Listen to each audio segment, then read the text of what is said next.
What is your but wait, it gets worse story. Got rear-ended by a truck. Pulled over to check my trunk on a hilly street. A car parked behind me rolled downhill and crushed me between it and my newly messed up trunk. Suffered some cracked ribs. 2016. My live-in girlfriend and I were in a rough patch. I was kind of riding it out until the end of the lease to see if things got any better. Narrator, they did not. In late October, she told me that she was breaking up with me. A week later, I was laid off. She moved out shortly after. A few weeks after that, I saw on social media that she had gotten engaged. Sometime after that, mutual friends assured me that she had been cheating. I found a contract job, which I hated. While there, I started a side contracting gig. When the primary contract ended, I decided to take my side gig full-time. Since I suck at sales, I couldn't manage to get traction. Fortunately, I am now in a job I enjoy very much. Back in the gym losing weight and eating more. Basically, if my life were an NFL team, the coach would call this a rebuilding year. My wraparound skirt blew away while I was walking down the sidewalk. But wait. It gets worse. It happened right in front of a funeral home. And yes, there were at least 24 mourners filing into the building. As I chased my skirt down the sidewalk in my panties. Got out of the Navy. Decided to go to college. Met a girl. Liked the girl. It's close to my birthday 2 years later. Crossed road to meet my dad. He was passing through town for work and dropped off my present. Gets mashed by himself while on foot. My head breaks off his mirror. Crush the windshield. Total the car. It gets worse. They shave the side of my head with a scalpel so they can staple my skin flat back to my skull. 2 weeks later. Hobble back into my apartment. CGF blowing guy on my bed. Heartbreak. Anger.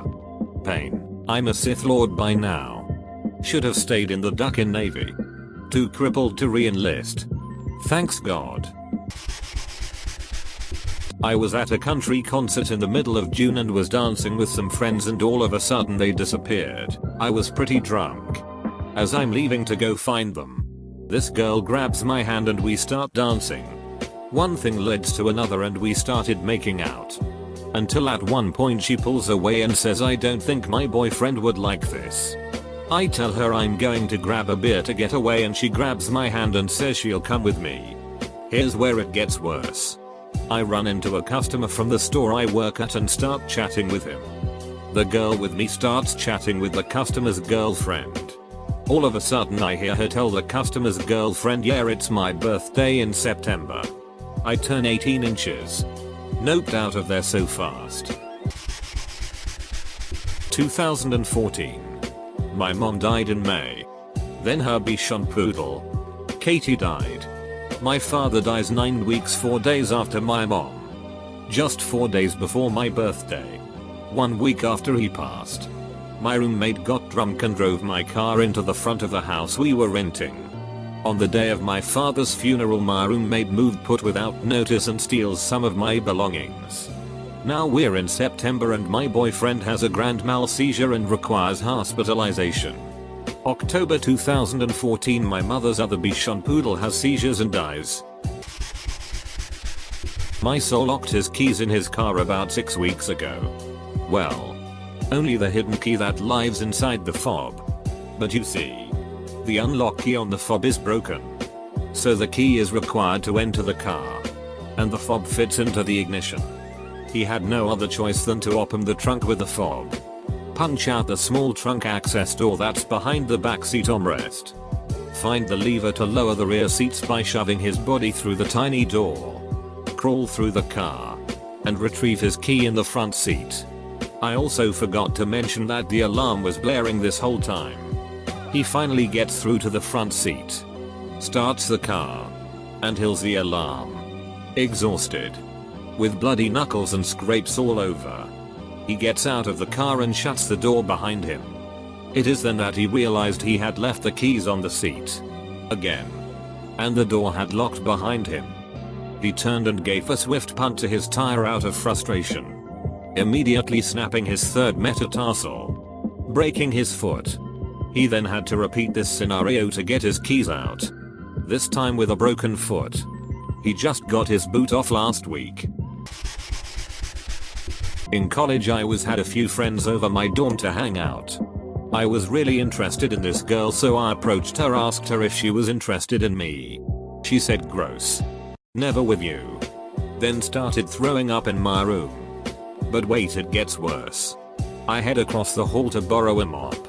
I return. The door's locked and she's banging someone on my bed. My keys were inside the room and I was banging on the door non-stop. I had to wait half an hour until they were done. To my surprise, they had also thrown up on my back laptop. Friend got a puppy recently. Adorable little jerk. He peed on the floor. I accidentally stepped in it. Waddled to the bathroom to clean up and I stepped in dog shit.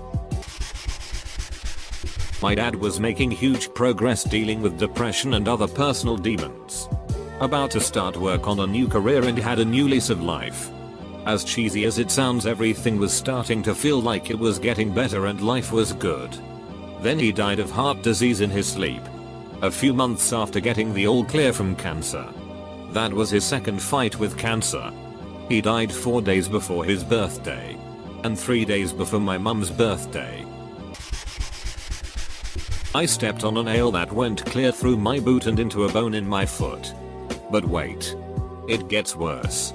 My doctor was all booked up and could not see me for a few weeks. They prescribed antibiotics over the phone. But the wound got worse. I finally get into the doctor and they say there's nothing they can do. I should go to the hospital. Docs at the hospital say I'm going to need an amputation and immediate IV antibiotics. I lost my big toe and a large portion of my foot. But wait. It gets worse. Turns out that the partial foot is only going to cause me problems in the future. And there's still a chance that the infection is still present in the remaining portion of the foot.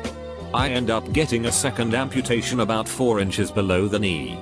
Moral of the story. When a doctor tells you they are all booked up, don't accept that sheet. Go camp in their office. Walked in on my ex having sex with a girl and a guy, but wait. It gets worse.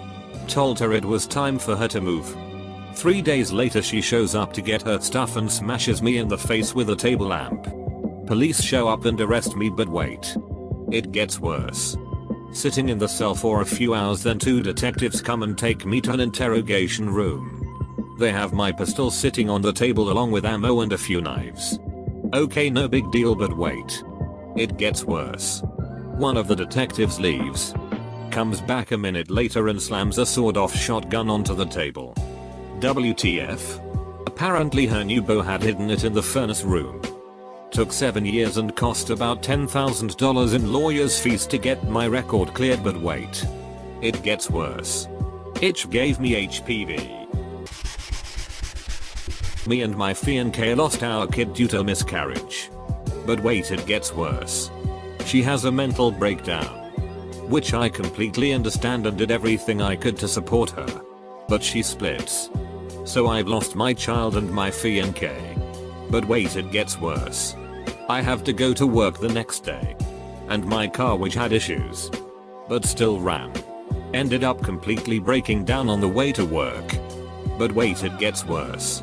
I have no steady transportation. And worked out of town.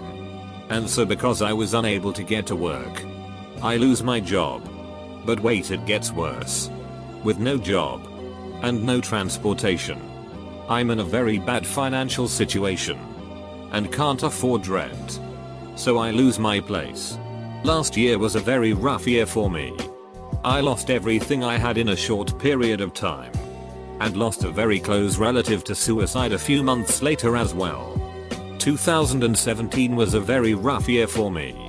Edit, spelling. Got abused as a baby. Parents mentally and physically abused me and locked me in.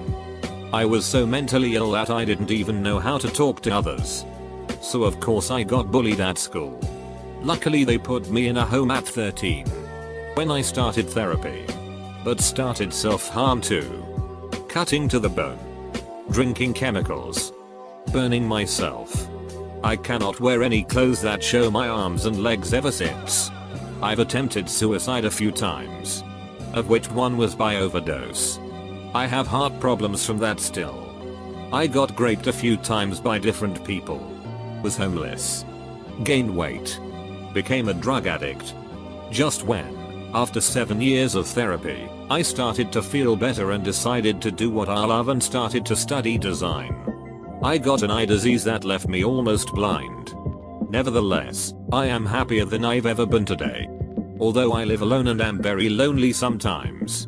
I decided to go to university. Which starts next week. I have the most awesome guide dog in the world and he is everything to me. I finally realized that being happy is a choice you have to make.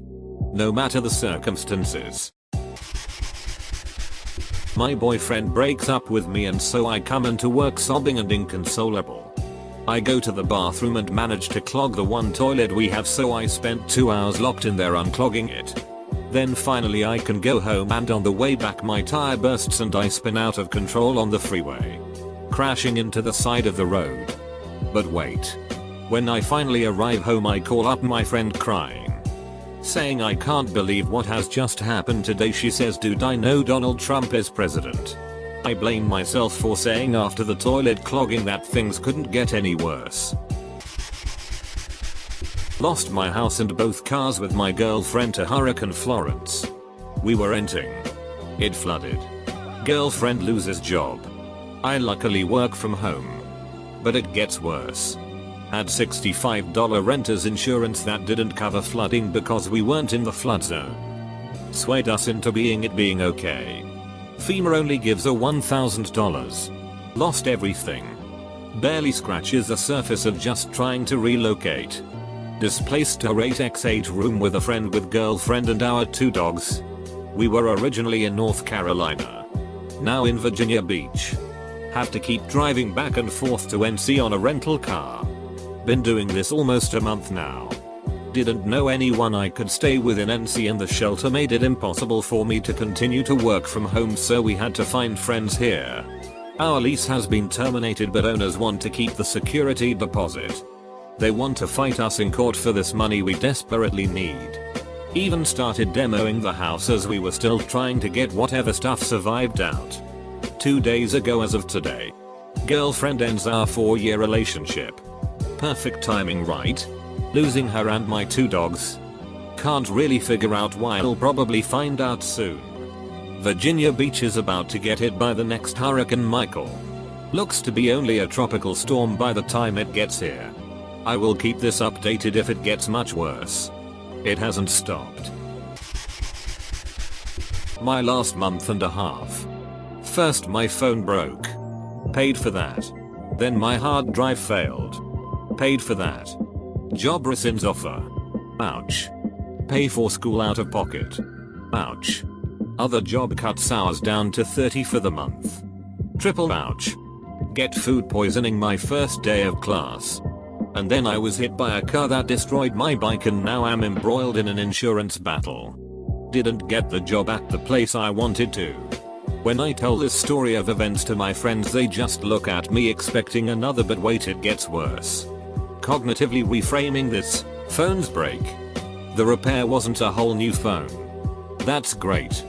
They managed to save all of my data and work from my hard drive. So lucky. Glad I had an external drive. I'm back in school. Learning what I want. I'm happy that the job was rescinded because the owner seemed like a scumbag. Job cut hours to remain fiscally relevant and have assured me of more hours in the coming month. Phew. Gives me a little more of a chance to focus on school. Glad I spent all those months saving and not whittling into my nest egg. And I had food poisoning but I still went to class. I finally realized that this is my education. No one else is going to help me and I can't let a bad spell in my stomach prevent me from getting the grades I know I can get.